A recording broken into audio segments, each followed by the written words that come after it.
1. června 1953 Plzeň zažila největší dělnické povstání v dějinách východního bloku. Dělníci Škodovky, rozhořčení po zavedení měnové reformy, která jim přes noc zničila životní úspory, vyšli do ulic.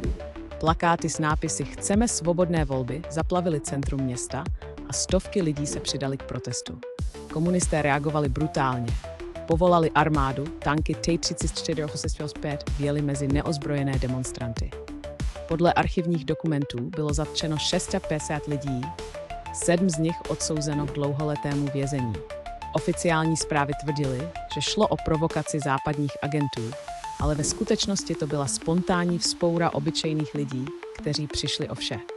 Historické prameny naznačují, že zásah armády byl připravený. Tanky dorazily už 6 hodin po začátku protestů.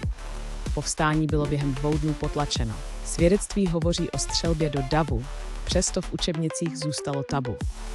Dnes na náměstí v Plzni stojí nenápadná pamětní deska. Málo kdo ví, že pod parkovištěm je místo, kde tekla krev za svobodu.